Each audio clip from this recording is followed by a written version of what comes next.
let's continue on the resiliency topic, unrelated to you know workers. Um, I I wonder, because I, I was watching a video on the U.S. military and Hmm. how in 2022 they made some new rules for how they train their soldiers and how drill sergeants need to be take a gentler approach and not use profanity. I'm like, are you kidding me? If I want anyone to not be gentle, it's when you're training our military, right? Exactly. Because the ones who are entering, those are going to be the Gen Zs, right? That your Gen Z age people are Right. enlisting, and they need to be tough as nails, right? Yeah. And you can only build that sort of toughness and resilience, when you're exposed to tough situations and tough talk, right? Yeah. And tough Absolutely. conditioning. And I'm not saying there's a limit. Like you don't want to you can't overdo it, but at the same time, Yeah. like if you soften it, I worry because I look at our society at large and I'm like, if we condition our a whole generation to be triggered and offended by unimportant things, by absurd things. And I'm not going to get political. I'm not going to talk about any issues, but you Yeah. see it out there. There are certain things that are absurd that people are triggered by, things that are unimportant, right? That conditions us to be less resilient when real dangers, occur, when real things that we need to deal with happen, right? Real dangers. Yeah. And so, well, I feel like as a society, we're already trending that way, right? Yeah. So then outside of our particular, like say, I'm just going to use the US as an example of our country, of our, society. Um, when there's a threat, who's going to deal with that threat? It's going to be our military. So now Right. when these ideas spread to our military and they become softer, who's going to fight our wars for us? Who's going to, protect us from the real threats, And Yeah. so it worries Exactly. me. Anyway, and Exactly.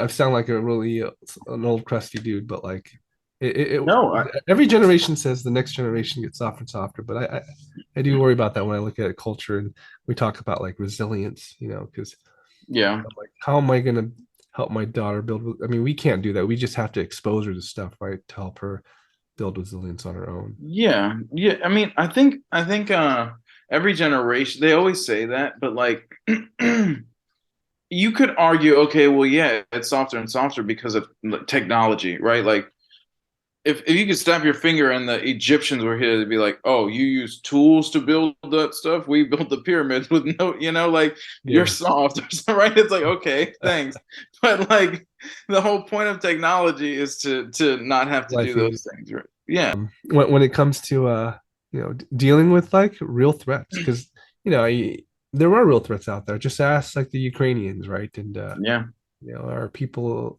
trying to flee North Korea, right? And yeah, we're kind of in this bubble, so we're like, all right, this isn't an imminent threat for us, so now we can be right, more concerned with these issues that are not important and be outraged by them.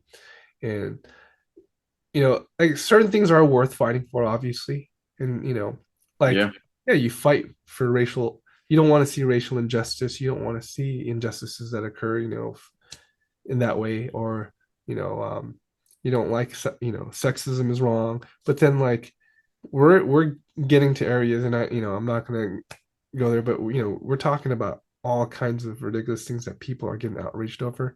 And I think when you look at it, most Americans don't really get outraged by those things.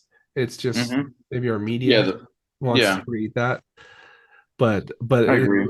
it worries me. So I've just kind of stopped consuming news so I much. agree. Yeah, I'm in the same boat. But I do. So I agree with you completely. I think like there is something though in the correlation between like when we make um when we make improvements that make us more comfortable, I think in comfort we get softer, right? Like it's just kind of a byproduct. And I think the tough Does thing it is make like us mentally softer too, I, automatically? I feel like um possibly, and here's why is like you let's use something that like I heard in my and like me growing up, right? Was when Google became a thing. Um, I was I was decently young, and I remember the teachers being like, "You can't just use Google." In my day, we had to go to the library and look in an encyclopedia for stuff, you know? And I remember like when I was a kid, I was like, "Yeah, you're right. Like we have to do that," you know? But then when I was older, I was like, that made no sense, you know, in reality. She Yes. was just tied to like the thing that she grew up with, and she's like, that's real work. That takes real effort. And now she doesn't like that her effort basically can be done in 10 seconds, right? Like the same effort. And um nowadays the teachers don't say that stuff. Like, don't use Google. Of course they're gonna like use Google and learn and you know all this stuff. Now it's just like don't use Wikipedia, right? But I think like here's the reality. In her method, though, it did take a certain amount of mental toughness to go, like in your spare time, go to the library, check out a book, go find that answer, read through it, and all those things, right? So like, there's a little bit of like softness, if you will, that like that I would have had by Googling versus her doing her thing, right? But I think like here's the flip side of that is no one cares though about um the military. No one cares. North Korea doesn't care that they're hurting your mental health. You know what I mean? Like that's just the reality. And like there are situations where we're progressing as a society and we're making life more comfortable for us, you know? Uh, but in that same breath, as you become more comfortable and you raise up and progress as a society, I feel like you're distancing yourself from those who are not doing that, right? And I think some of these places where we have conflict with, the reality is they don't care about a lot of things we care about, you know? Hmm. Um, but I think, you know, I agree with everything you're saying. Um, because the reality is like I've got tons of family in the military, and what they always told us going into boot camp was, or basic training was, they're gonna break you down so they can rebuild you. You know, and it's like the whole point is no matter how you come in, the point is to break you down to nothing, and then they build you how they want to build you, right? And it's like now it's like well, you can't break them down anymore. You have to be really sensitive and considerate when you're breaking them down. You know, it's like, well what the, you know, like that doesn't make sense to me. Yeah, you actually reminded me of something. I Uh-huh. recorded this quote like a number of years ago because I was into the fall of the Roman Empire for a while, and I was reading various books on it. Mm, These are two quotes. I think one's from William Durant, but he talked because this kind of reminds me of the U.S. I guess we're still, relatively speaking, a period of prosperity. Pax yeah. Americana, right? The Roman Empire obviously was lasted much longer, but he said Rome remained great as long as she had enemies who forced her to unity, vision, and heroism. When she had Yeah. overcome them all, she flourished for a moment, then began to die.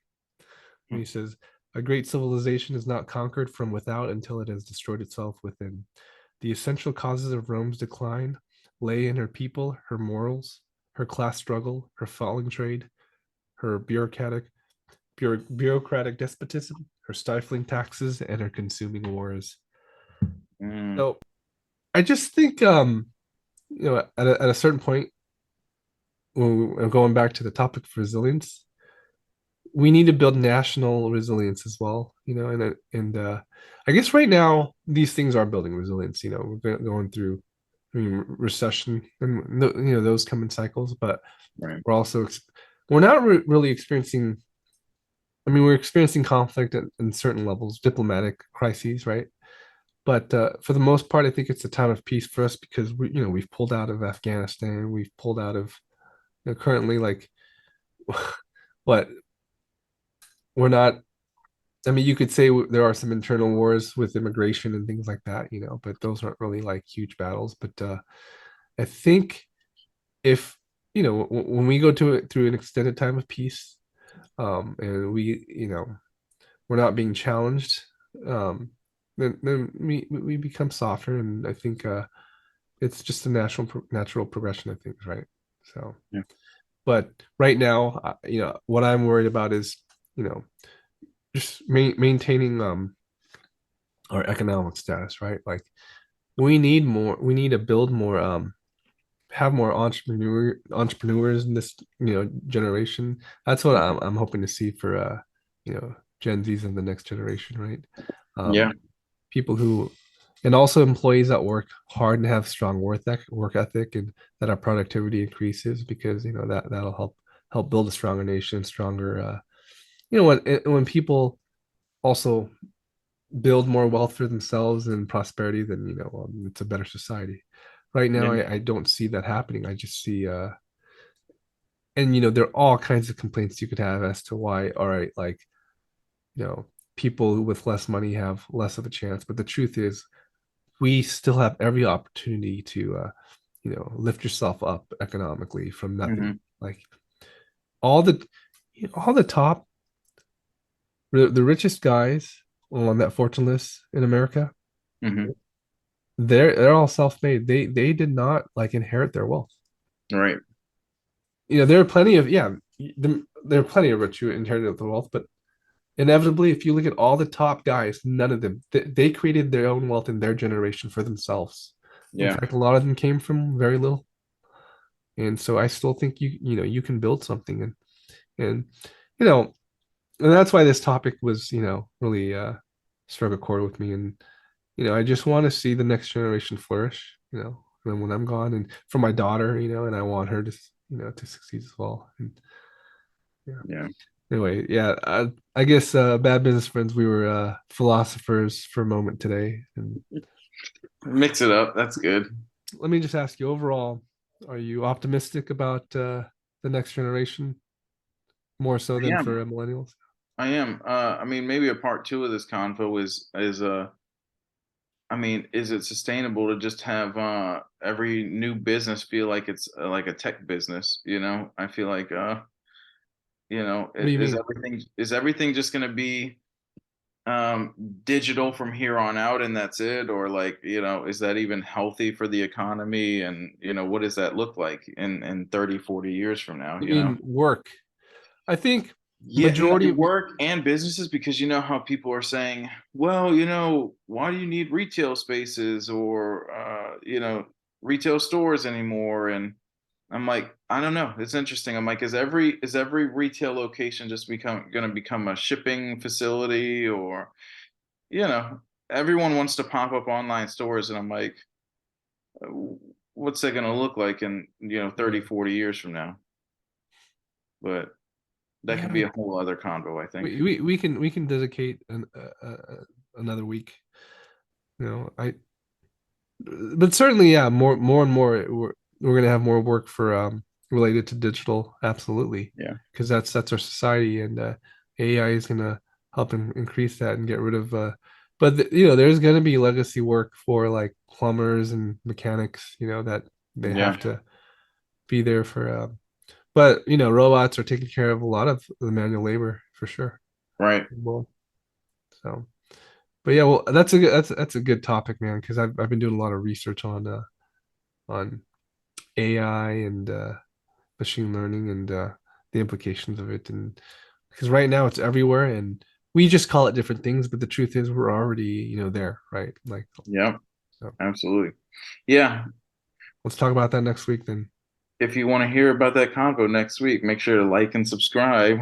dude. There's like nobody listening to this, so we should have asked that at the beginning. Remember, we said we would do it at the Every beginning. time. I even had a reminder last time, and then I don't. Oh, we didn't. We had to move the recording. Really, That is, it's just our weekly conversations that we're just making public and letting yeah, people eavesdrop if absolutely. they want to, right? Yeah, Hey, I'm you looking got to give forward me an to it. update next week on how your holiday season has been. So, Yeah, yeah, absolutely. all right, Sweet. man. Talk to you Take later. care.